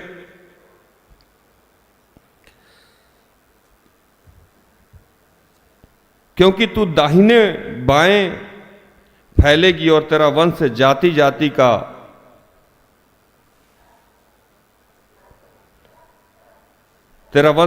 जाति का अधिकारी होगी, और तू जुड़े हुए नगरों को फिर बसाएगा। कह रहे हैं कि अगर ये यकीन है तो ये वचन का आशीष आपको प्राप्त हो जाएगा। आप फिर से स्टेबल हो रहे हैं, फिर से खड़े हो रहे हैं, फिर से जो आपकी चीजें अव्यवस्थित हो गई थी, प्रभु कह रहा है वो सारे चीजों को मैं व्यवस्थित करूंगा। मैं उन सारे चीजों को व्यवस्थित करूंगा। और व्यवस्थित करने के लिए क्या करना होगा? 2 नंबर को पढ़िए, 54 का 2। अपने तंबू का स्थान चौड़ा कर और तेरे डेरे के पट लंबे किए जाएं। हाथ मत रोक, रस्सियों को लंबी और खूंटों को दृढ़ कर। कह रहे हैं कि अपने तंबू को चौड़ा कर। तंबू तो समझते हैं ना, टेंट का जो बना हुआ घर होता है, उसको चौड़ा कर। बाएं रस्सी फैला, दाएं रस्सी फैला। ये फैलाना कभी आप समझे हैं कि प्रभु इस बात को क्यों कहता है? ये तंबू चौड़ा करना यकीन को दर्शाता है। हमारे यहां रजिस्ट्रेशन होता है, और रजिस्ट्रेशन में के पहले प्रभु का आत्मा हम लोगों को बता देता है कि 600 लोग आएगा, 700 लोग, 800 लोग, 900 लोग, 1000 लोग आएगा। अगर मेरे जहन में ये रहता ही नहीं, हर बार मेरे जितने भी सहयोगी भाई बहन हैं, मैं उनको एक बात बताता हूं कि आपको अपने दर्शन पे खुद पहले विश्वास करना होगा। आप जो बोलते हैं उस पर खुद यकीन करना होगा, सामने वाला बाद में करेगा, पहले आपको यकीन करना होगा। मुझे ये यकीन था जब से मैं सेवकाई कर रहा हूं, प्रभु जो मुझे दर्शन दे रहा था, प्रभु जो मेरे माध्यम से लोगों के जीवन में कहता था, मुझे ये यकीन था कि ये पूरा होने वाला है। अगर ये मुझे यकीन नहीं होता तो मैं इतना बड़ा हॉल क्यों बनवाता? हालेलुया। मैंने इस प्रार्थना योद्धा के तंबू को बड़ा क्यों किया, चौड़ा क्यों किया? क्योंकि मुझे पता था कि मैं दाहिने फैलूंगा और मैं बाएं फैलूंगा, मैं आगे भी फैलूंगा और मैं पीछे भी फैलूंगा। इसीलिए मैंने इसको चौड़ा और लंबा किया। अगर मुझे खुद ही यकीन नहीं रहता कि यहां लोग आने वाले हैं तो मैं इतना बड़ा आराधनालय क्यों बनाता? हालेलुया। इतने बड़े आराधनालय को मैं नहीं बनाता। मैं इतना सारा पैसा इंतजाम किया प्रभु के सामर्थ्य से, इतना पापड़ बेला नहीं बेलता। जिस समय मुझे यह सेवकाई दिया गया था उस समय महज 50 या 60 लोग आते थे, और जिस समय मैं आराधनालय को बनाना शुरू किया उस समय लॉकडाउन था। एक आदमी से मिलने नहीं जाता था। कोई किसी को छू ले तो लगता था मर जाएंगे। और उस समय प्रभु का आत्मा मुझे बोला कि अपने तंबू को बड़ा करो, दाएं फैलाओ बाएं फैलाओ। क्यों? तो तेरे उजड़े हुए नगर को मैं फिर बसाने जा रहा हूं। तो मुझे याद था कि यहोवा मेरा चरवाहा है, अभी तक किसी भली वस्तु की घटी नहीं हुई है, आगे भी नहीं होगी। तो मैंने अपने प्रार्थना योद्धा के तंबू को चौड़ा किया, दाएं और बाएं फैलाया। मुझे बहुत याद है कि मैं इसी स्टेज पे बैठा हुआ था, खड़ा था और ये पार्ट जहां भूषण भाई बैठे हुए थे, ये पार्ट पहले नहीं था, इतना ही दूर में स्टेज था। मैं यहां खड़ा हुआ, सामने हिल्ला जी और बहुत सारे लोग खड़े थे। मैं कह रहा था ये स्टेज छोटा पड़ जाएगा, मेरे ही बच्चे नहीं आ पाएंगे। लोग बोला स्टेज छोटा पड़ जाएगा। मैंने कहा हाँ, प्रभु का आत्मा मुझे दिखा रहा है कि स्टेज छोटा पड़ जाएगा। प्रभु का आत्मा मुझे दिखा रहा है कि गेट के बाहर लोग खड़े हैं। आपके सेवकाई की ठीक वही स्थिति होने वाली है जैसे फुटबॉल ग्राउंड के मैच में होता है। पेड़ पे लटका हुआ लोग, बाउंड्री पे लटका हुआ लोग। और सोचिए उस समय लॉकडाउन था, सेकेंड लॉकडाउन। फर्स्ट लॉकडाउन में तो हम लोग निकले ही नहीं, सेकेंड लॉकडाउन था। और बनाने का क्रम शुरू है, नया जगह, नए लोग। मैं अपना एड्रेस बदल रहा हूं और प्रभु का आत्मा कह रहा है कि अपने तंबू को चौड़ा करो। क्यों? तो तू दाहिने और बाएं फैलेगा। ये अगर आप चौड़ा नहीं कर रहे हैं इसका मतलब कि आपको यकीन नहीं है कि यहोवा मेरा चरवाहा है। अगर मैं कहता कि नहीं प्रभु पहले लोग भेज दे, लोग आ जाएगा तब मैं दोबारा बनवाऊंगा, मैं जान जाऊंगा, तो प्रभु कहेगा कि ना ना ना ना ना, इसको अविश्वास कहते हैं, इसी को अविश्वास कहते हैं। इसीलिए मैंने आपको वो डोर वाला उदाहरण दिया कि आपको दरवाजे के सेंसर के पास जाना होगा तभी डोर खुलेगा। आप कह रहे हैं कि नहीं पहले दरवाजा खुल जाए तब मैं वहां जाऊंगा, ये नहीं होगा। आपको अपना तंबू बड़ा करना है, आज से फैला देना है अपनी स्थिति। अगर खाता नहीं है खाता खोलिए, बैंक में पैसा आने वाला है। मैं कितनी बार लोगों को समझाता हूं कि जो काम जीवन में करना है वैसा बॉडी लैंग्वेज कर लीजिए। और प्रभु के जितने बड़े बड़े दास हैं सब यही समझाते हैं। जैसे आपको घूमने का मन है, सूटकेस खरीद के रख लीजिए दरवाजे पे, रोज सूटकेस देखिए कि आप कहीं जाने वाले। आपका विवाह नहीं हो रहा है, फोटो फ्रेम खरीदिए डबल, एक में अपना लगा लीजिए, दूसरा खाली रखिए और प्रभु को कहिए कि फोटो फ्रेम भर गया। मुझे याद है कि जितने लोगों को प्रभु बच्चे का आशीष नहीं दे रहा था और मुझे दर्शन मिलता है कि उसको बच्चे का आशीष है, मैं इतना पागल आदमी हूं कि किसी को कपड़ा गिफ्ट कर देता हूं, किसी को झूला भेज देता हूं कि झूला लगा के रखिए। बच्चा 1 साल पहले आना है, झूला पहले चला गया उसके घर। एक व्यक्ति को मैंने झूला गिफ्ट किया, बोला कि भैया हम बंद कर दिए। क्यों? तो छोटा छोटा दूसरा बच्चा झूल रहा है, पता लगा ओरिजिनल जब तक आएगा वो टूट जाएगा। मैंने कहा लगा के रखो भाई, तो गंदा हो जाएगा। एक अप्पू नाम का बच्चा यहां घूमता है, आपके सामने खड़ा है, जन्म हुआ 16 में, 14 में इसका कपड़ा खरीद के हम भेज दिए थे कि 13-15 में। इसको कहते हैं तंबू को चौड़ा करना। इसको कहना है कि भैया अप्पू आने वाला है, कपड़ा लेके जाओ। अप्पू का पैंट शर्ट पहले ही चला गया, अभी गर्भ में भी नहीं आया था, अभी स्वर्ग से इसका वीजा पासपोर्ट लग रहा था, जाएगा नीचे जाएगा नीचे, तब तक यहां कपड़ा खरीदा गया इसका, है ना। अभी गप्पू आने वाला है, उसका झूला खरीदा गया, नाम भी रख दिए। ऐसे ऐसे काम अगर आप कर सकते हैं तो आपके जीवन में कोई समस्या नहीं। और इसके लिए देखिए पागल बनना पड़ता है, आशिक पागल में कोई फर्क नहीं होता है। हम लोग भी ना आशिक हैं ईश्वर के, पागल ही हैं। जो चीज एक जगह एक लिखा हुआ है यहां वचन, आप पढ़िएगा तो बड़ी आपको हंसी आएगी।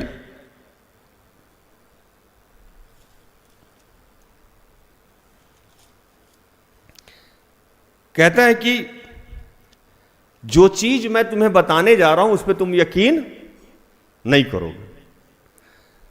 यशाया 53 का 1।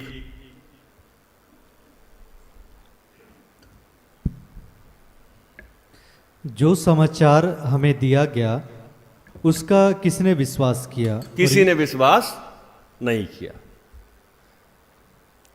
जो बातें प्रभु के दास पवित्र आत्मा के द्वारा बताते हैं आप यकीन नहीं कर सकते। हमारे जीवन में प्रैक्टिकली सब कुछ होना चाहिए। यहां बच्चे आगे कहते हैं भैया नौकरी लगना चाहिए, मेरी शादी नहीं हो रही है, मेरा बच्चा नहीं हो रहा, मेरा गरीबी नहीं जा रहा है। विश्वास ऐसे काम ही नहीं करता है। विश्वास ऐसे ही काम करता है, लिखता है कि अनदेखी हुई बातों को मान लेना विश्वास है, जो घटा ही नहीं है। यीशु के आने की खबर बहुत साल पहले से हो रही थी। आएगा, उद्धारकर्ता आएगा, आपके रोगों को सह लेगा, आपके लिए मारा कूटा जाएगा। लोग मान ही नहीं रहा था। आज बहुत सारे लोग हैं जिनके मन में चल रहा होगा राज भैया आप तो आते हैं ऐसे ही दे के चले जाते हैं, मेरी स्थिति तो बदल नहीं रही है पिछले 2 साल से, 1 साल से, 3 साल से। मत मानिए, आप नहीं मानिए, आपके जीवन में नहीं होगा, है ना। आप मान लीजिए आपके जीवन में हो जाएगा। और मैं कोई प्रोडक्ट बेचने तो आया नहीं हूं कि आपको गारंटी दे दूं। मानना है तो मानिए, मैं फेना ही लेना ऐसा तो नहीं है ना कि मैं बेच रहा हूं सर्फ ले लीजिए, है ना, या मैं टीवी बेच रहा हूं या मैं बेच रहा हूं। मैं प्रभु के वचनों को आपसे साझा कर रहा हूं। और प्रभु का वचन लिखता है एक जगह कि ये ऐसा वचन है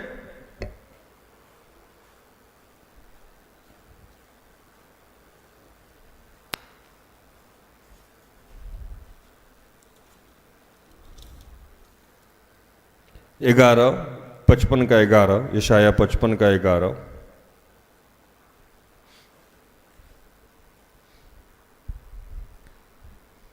उसी प्रकार से मेरा वचन भी होगा, जो मेरे मुख से निकलता है वह व्यर्थ ठहरकर मेरे पास ना लौटेगा, परंतु जो मेरी इच्छा है उसे वह पूरा करेगा, और जिस काम के लिए मैंने उसको भेजा है उसे वह सफल करेगा। प्रभु का वचन व्यर्थ नहीं है, ये पूरा होता ही होता है। क्योंकि आप कहां चूक रहे हैं आप देख लीजिए। आप दरवाजा पहले खोलना चाहते हैं, दरवाजा पहले खुलेगा नहीं। अमित भाई, दरवाजा पहले नहीं खुलता, सेंसर के पास जाके खड़ा रहना पड़ता है। सेंसर के पास जाके खड़ा रहेगा तो दरवाजे में कभी। इसके बाद जब भी आप लोग मॉल में जाइएगा, जितने लोग मुझे सुन रहे हैं, तो देखिएगा आपको याद आएगा ये वचन वहां कि अच्छा भैया बोले थे जैसे दरवाजे के पास हम आए दरवाजा खुल गया। ये जीवन की सारी समस्याएं हैं, जैसे ही आप ईश्वर के पास जाइएगा आपकी समस्याएं खत्म होने लगेगी। आप चाहते हैं कि समस्या खत्म हो जाए तब हम ईश्वर के पास जाएं। ईश्वर आपके जीवन में कभी काम नहीं करेगा। आपको आज प्रभु कह रहा है कि अपने आप को आशीषित समझिए, अनुग्रहित समझिए, अपने घर को बढ़ाइए, अपनी पेटी को बढ़ाइए, अपने बॉक्स को बढ़ाइए। अगर घर में चावल नहीं है तो बोरा खरीद लीजिए, चावल आने वाला है।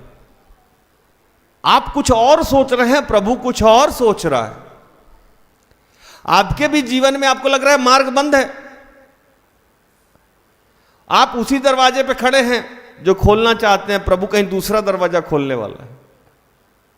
आप मेहनत कर रहे हैं, आप पैसा दे रहे हैं, आप समस्या। और प्रभु का एक वचन कहता है 55 का 1 पढ़िए कि आपको कुछ करने की जरूरत नहीं पड़ेगी। हम तो ऐसे ही दरवाजा खटखटा के कहेंगे भैया चावल ले लो, तेल ले लो, आप लिस्ट भेजे हैं दुकान में, हम तो ऐसे ही देने वाले हैं।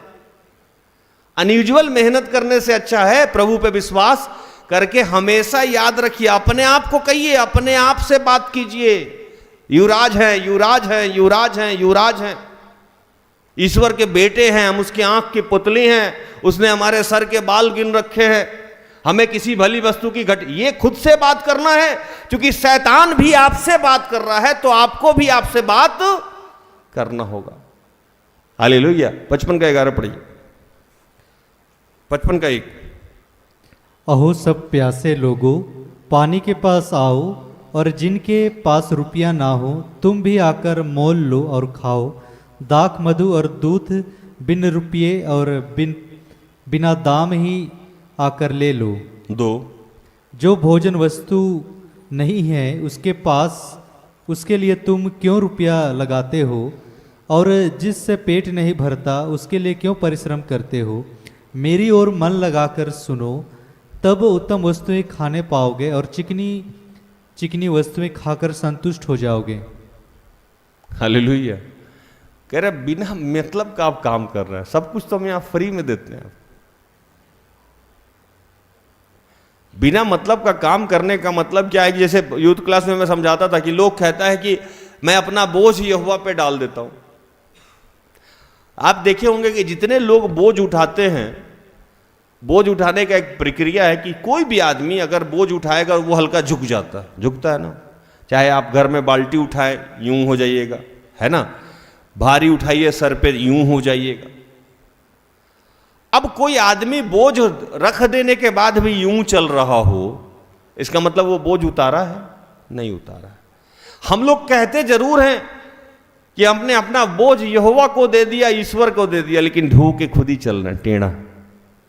टेंशन सारा दिमाग पे है, सारा दिमाग पे टेंशन है ना।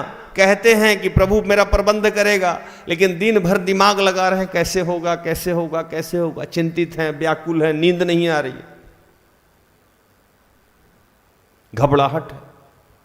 प्रभु कह रहे हैं निश्चिंत हो जाइए, ईश्वर आपका चरवाहा है, आपको किसी भली वस्तु की घटी नहीं होने वाली है। अगर आपको इस बात पे यकीन है तो अपना घर बढ़ाइए, लंबा कीजिए। नया नया जो कपड़ा रखे हुए हैं लोटा पानी में पहनने के लिए, उसको पहनना शुरू कीजिए। फटा पुराना पहन के घूम रहे, इस बात से हमको बड़ा एतराज है। 2 गो 4 गो 5 गो जो बढ़िया बढ़िया कपड़ा है लोगों के पास, वो रखता है, आज दिन भर फटा हुआ सिकुड़ा हुआ पहन के घूमता है। कब? तो किसी का लोटा पानी होगा, किसी का सुतबंधन होगा, तो वहां पहनेंगे। प्रभु बोला जो है उसको पहन लो ना। अगर यकीन है कि हम तुमको और देने वाले हैं तो उसको क्यों नहीं पहन रहे हो? अगर नहीं यकीन है इसीलिए आप पेटी में रखे हुए हैं। बुझन भाई, इसका मतलब कि आपको यकीन नहीं है। और खासकर महिला बहनें जो हमारी हैं, अगर यकीन है कि यहोवा मेरा चरवाहा है, मुझे भर भर के कपड़ा देगा, तो कपड़ा निकाल के पहनिए। और विशेषकर मैं जाते जाते एक और बात कहूं, समय समाप्त हो गया। घर में फटा हुआ नाइटी पहन के ना घूमे। मैं आजकल जितने घरों में जाता हूं सबका नाइटी एकदम झल, वो क्या बोलते हैं है ना, फटा हुआ, फेडेड। पता नहीं क्या समस्या है। अच्छे अच्छे बड़े बड़े लोगों का मैं देख रहा हूं स्लीपिंग सूट फटा हुआ, पुराना, सड़ा हुआ, जैसे वो पोछा लगाने वाला नहीं है, वही पहने जा रहा है। कपड़ा अच्छा रखे हुआ है बाहर पहन के जाने के लिए। मैं कई बार काउंसलिंग में लोगों को कहता हूं कि आप तैयार किसी और लड़के के लिए हो रहे हैं या किसी और लड़की के लिए हो रहा है। पति आपका घर में है, उसके सामने सड़ा हुआ गंदा कपड़ा पहन के महकता हुआ शरीर लेके जा रहा है, और दूसरे पति और दूसरे लड़के के पास आप तैयार होके जा रहे हैं। ये कौन सा सिस्टम हमको समझ में नहीं आया, है ना। अगर आपको यकीन है कि ईश्वर आपके जीवन को आशीषित करेगा, बैंक में रुपया दबा दबा के रखे हुआ है, नमक रोटी खा रहा है, भविष्य में ये रुपया काम देगा, है ना। दबा दबा के रखे हुआ है, फिक्स में, पीएफ में मुर्गा लाता है आधा किलो, 2 गो तुम खाओ, 1 गो तुम खाओ, 1 गो तुम खाओ। जीवन को एकदम त्राहिमाम करके रख दिया है लोग यहां का। चप्पल घसीट के, टाका मार के पहन रहा है, पैसा अकाउंट में रखा हुआ निकाल नहीं रहा। अरे यहोवा मेरा चरवाहा है, कुछ घटी नहीं होगी, ऐश करो भाई। कल के डेट में क्या होगा कौन जानता है, आज जी लो। अगर है पता कि कल ईश्वर पैसा देगा तो आज क्यों नहीं जी रहे हो? इसका मतलब यकीन नहीं है कि कल ईश्वर पैसा देगा, इसका मतलब यकीन नहीं है कल कि ईश्वर कपड़ा देगा, इसका मतलब यकीन नहीं है कि कल क्या होने वाला है। एकदम बचा बचा के जिए जा रहे हैं, जिए जा रहे हैं, जिए जा रहे हैं, जीवन को खुद ही नर्क बना दिए हैं और लोगों के सामने कहते हैं मेरे पास तो कुछ है ही नहीं, क्या करें। प्रभु बोलता होगा कितना झूठा है ये। बैंक में भर भर के रुपया रखे हुए, फटा हुआ नाइटी, फटा उटा इनर बियर सब पहन के घूमता है, लोगों के सामने जाके मेरा मखौल उड़ाता है जैसे मैंने इसको आशीषित ही नहीं किया। एक नहीं है तो आप कर रहे हैं।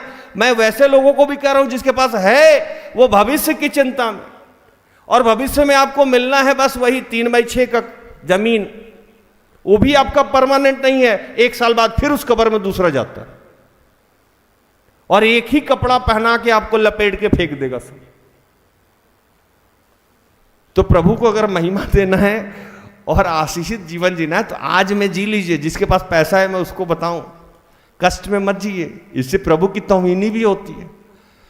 और ये याद रखना है कि ईश्वर मेरा चरवाहा है, मुझे किसी भली वस्तु की घटी नहीं होगी। ऐसे जिए, टसन से जिए, राजकुमार की तरह जिए, अच्छा खाना खाइए, अच्छा वस्त्र पहनिए। कल क्या होगा ये कौन देख के आया है? सिस्टर एस्थर के मम्मी पापा ने उनके लिए कुछ नहीं रखा था, रानी की तरह जीती हैं। मेरे माँ बाप, मैं बुराई नहीं कर रहा हूं, मेरे माँ बाप ने मुझे आज तक एक धूर जमीन नहीं दिया, कोई बैंक बैलेंस नहीं दिया, कोई फिक्स नहीं, कोई पेंशन नहीं। मैं जी रहा हूं कि नहीं जी रहा हूं? जी रहा हूं कि नहीं जी रहा हूं? आप खुद नहीं जी रहे हैं, बच्चों के लिए पीपीएफ डाले हुए हैं, ठीक से खा नहीं पा रहे हैं, ठीक से सो नहीं पा रहे हैं, ठीक से चैन से जीवन नहीं, कल के लिए। और प्रभु को कोस रहे हैं मेरे जीवन में तो अच्छा ही नहीं। प्रभु बोला तुमको करोड़ों दे देंगे फिर तो तुम फिक्स ही कर दोगे, है ना? तुम्हारी तो यही आदत है। जब तुम्हारे पास पैसा नहीं था मैंने नौकरी दिया, अब नौकरी करके तुम दबा दबा के रखे जा रहे हो, और रोज जहां कोई मिलता है बोलते मेरी तो यही स्थिति है। अपने साथ तुम मेरी भी बदनामी कर रहे हो, तो कम से कम प्रभु को भी बदनाम करना बंद कर दीजिए। प्रभु इन सारे वचनों से आप सबको और मुझे भी आशीषित करे, आमीन। आइए हम आखिरी प्रार्थना में जाएंगे।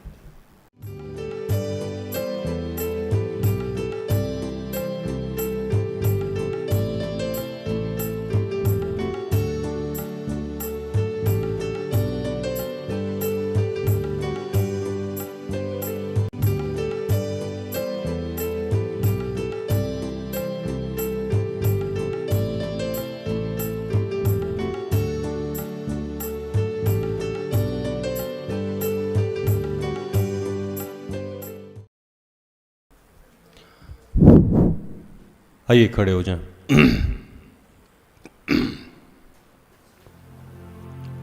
अपनी आंखें बंद कीजिए।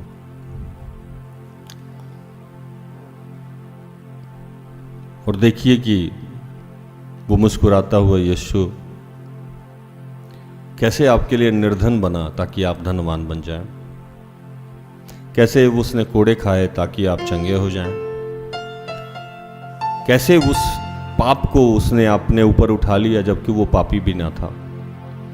वो सारे काम आपके लिए किए, फिर भी आप दुखी हैं, फिर भी आप चिंतित हैं। और विशेषकर आज इतने लोग अपने वर्तमान और भविष्य को लेकर चिंतित हैं कि मेरा क्या होगा। उसको आज प्रभु कह रहा है कि मैं तुम्हारा चरवाहा हूं, तुम्हें किसी भली वस्तु की घटी नहीं होगी। अपने तंबुओं को बड़ा करो, अपने भंडार को बड़ा करो, बहुत सारे आशीष तुमको मिलने जा रहे हैं। हम सबको उसमें बने रहना है, उस पर यकीन करते रहना है और विश्वास के साथ हमें आगे बढ़ना है। वो हमारी हर जरूरतों को पूरी ही नहीं करेगा, भर भर के पूरी करेगा। हम तेरा धन्यवाद करते हैं।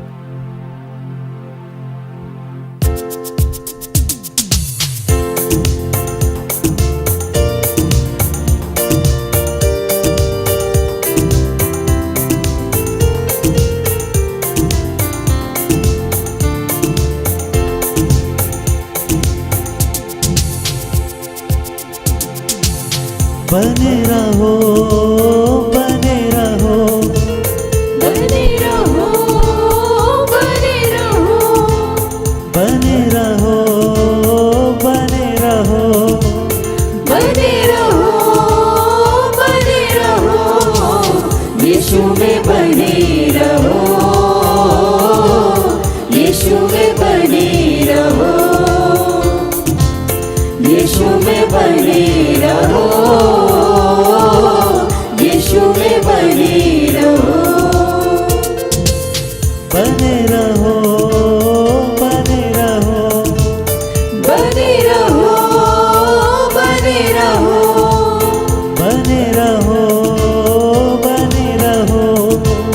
बने रहो, बने रहो, यीशु में बने रहो,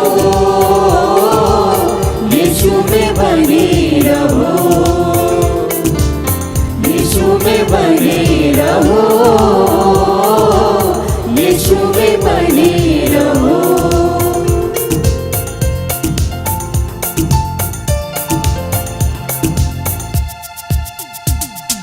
जैसे मछली बिन पानी के जिंदा न रहती है,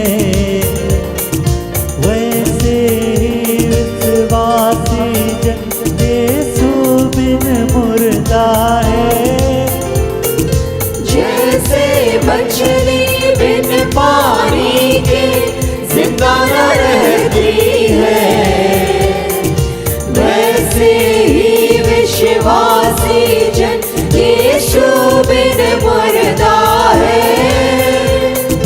जैसे मछली बिन पानी के जिंदा न रहती है, वैसे ही विश्वासी जन यीशु बिन मुर्दा है। जैसे मछली बिन पानी के जिंदा न रहती है, वैसे ही विश्वासी जन यीशु बिन मुर्दा है। हसरत की जिंदगी पाने को, हसरत की जिंदगी पाने को, यीशु में बने रहो, यीशु में बने रहो, यीशु में बने रहो, यीशु में बने रहो। कि हे पिता, हम तेरा धन्यवाद करते हैं। जितने लोग आज आर्थिक तंगी, कर्ज, बदहाली, परेशानी और पैसे की वजह से निराशा में है, प्रभु उन सब के लिए प्रार्थना करते हैं कि प्रभु उनकी सारी समस्याओं का तूने समाधान किया है, उन सबको तूने विश्वास का वरदान दिया है। तूने कहा है कि मैं तेरे आगे आगे चलूंगा, ऊंची भूमि को चौरस और समतल करूंगा, गुप्त में गाड़े हुए और अंधेरे में छुपे हुए धन से मैं तुझे आशीषित करूंगा। तूने कहा है सोना मेरा है, चांदी मेरा है। तूने कहा है कि इस भवन की पिछली महिमा से बड़ी इसकी अगली होगी। तूने कहा है तुम्हारा भविष्य इतना उज्जवल होगा कि पिछली दशाएं छोटी लगेगी। हे प्रभु, हम तेरा धन्यवाद करते हैं कि जितने लोग आर्थिक श्राप से गुजर रहे हैं, वो सारे श्राप यीशु के नाम से टूट रहे हैं। प्रभु, तेरे पुत्र यीशु के निर्धन होने से हम सब धनवान हो जाते हैं। प्रभु, हम सब की सारी जरूरतों को तूने अपने शाही खत्ते खोल के पूर्ण किया है। तू राजाओं का राजा, हम तेरे युवराज हैं प्रभु। इस नाते तेरा हम धन्यवाद करते हैं प्रभु, धन्यवाद करते हैं कि इस पूरे मंथ को तेरे हाथों में समर्पित करते हैं पिता। इसमें हम जो भोजन ग्रहण करेंगे उसे एक एक निवाले को, जो पानी पिएंगे उस एक एक पानी के गिलास को तेरे हाथों में समर्पित करते हैं प्रभु। जो सांसें लेंगे उस सांसों को तेरे हाथों में समर्पित करते हैं। जो भी शब्द हमारे जुबान से निकलेंगे, एक एक अक्षर, एक एक शब्द को तेरे हाथों में समर्पित करते हैं। जो भी कानों में पड़ने वाले शब्द हैं उसको भी तेरे हाथों में समर्पित करते हैं। जो भी प्रार्थनाएं हमारे माध्यम से होगी उस तमाम प्रार्थनाओं को, जो भी वचन हम पढ़ेंगे उन तमाम वचनों को तेरे हाथों में समर्पित करेंगे। जो भी पहनेंगे वो उस वस्त्र को तेरे हाथों में समर्पित करते हैं।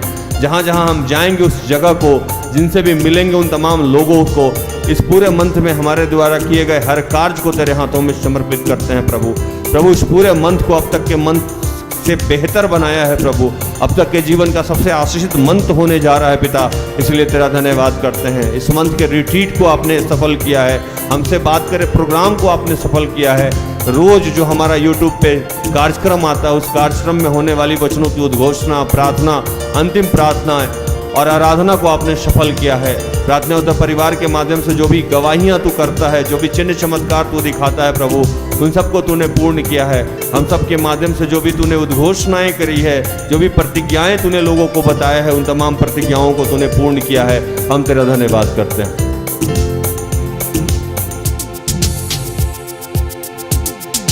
जो डाली सदा फल लाती उसको वो छांटता है। प्यार खुदा जिससे करता है उसको वो डांटता है।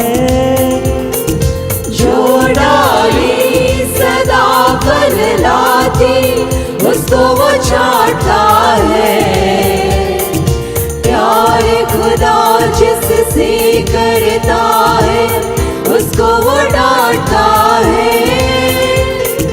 जो डाली सदा फल लाती उसको वो छांटता है। प्यार खुदा जिससे करता है उसको वो डांटता है। जो डाली सदा फल लाती उसको वो छांटता है। प्यार खुदा जिससे करता है उसको वो डांटता है। रूहानी फलों से भरने को, रूहानी फलों से भरने को यीशु में बने रहो, यीशु में बने रहो। ये पिता विश्व में जितने तेरे दास दासी हैं, सिस्टर एस्थर को, फादर स्वामी अनिल देव जी को, जोएल स्टीन को, जोएस मेयर को, दिनाकरण साहब के पूरे परिवार को, यहाँ हमारे साथ जितने बच्चे काम करते हैं, जिस भी रूप में सहयोग करते हैं, उन तमाम बच्चों को तेरे हाथों में समर्पित करते हैं।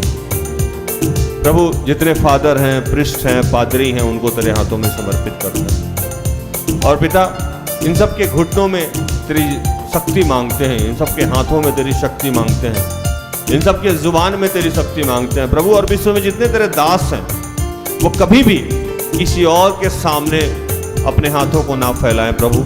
निरंतर उनकी हाथें तेरी ओर फैले, उनकी निगाहें स्वर्ग की ओर उठे। हमारा परमेश्वर हमारी हर घटी को पूर्ण करता है प्रभु। अपने किसी दास को तू शर्मिंदा नहीं होने देना। तूने कहा है कि जो तुझ पे विश्वास करता है कभी शर्मिंदा नहीं होता। दाऊद लिखते हैं कि मैंने किसी भी विश्वासी और दास को भीख मांगते हुए नहीं देखा है प्रभु। तो मैं तमाम दास को तेरे हाथों में समर्पित करता हूँ। इन सब के लिए अनुग्रह, शांति, आर्थिक आशीष, अभिषेक को मांगता हूँ प्रभु। तूने ऐसा किया है पिता, हम तेरा धन्यवाद करते हैं। सब कुछ आपके हाथों में समर्पित करते हुए इन तमाम प्रार्थना को प्रभु यीशु के जीवित और पवित्र नाम से मांगते हैं। दया से सुन और स्वर्ग के राज में ग्रहण कर, आमीन। तो धन्यवाद प्रभु, आप सबको आशीष दे। आशा करते हैं कि आज के प्रार्थना से, आराधना से, वचनों की उद्घोषणा और अंतिम प्रार्थना से प्रभु ने आप सबको स्पर्श किया होगा। प्रार्थना उदा परिवार निरंतर आपका आभारी है कि आप हमारे साथ हैं, हमारा सहयोग करते हैं। मुझे इजाजत दीजिए। जय यीशु सहाय।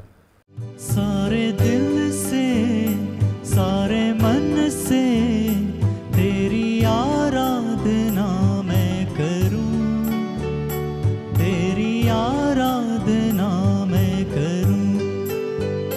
सारे दिल से, सारे मन से तेरी आराधना मैं करूं, तेरी आराधना मैं करूं।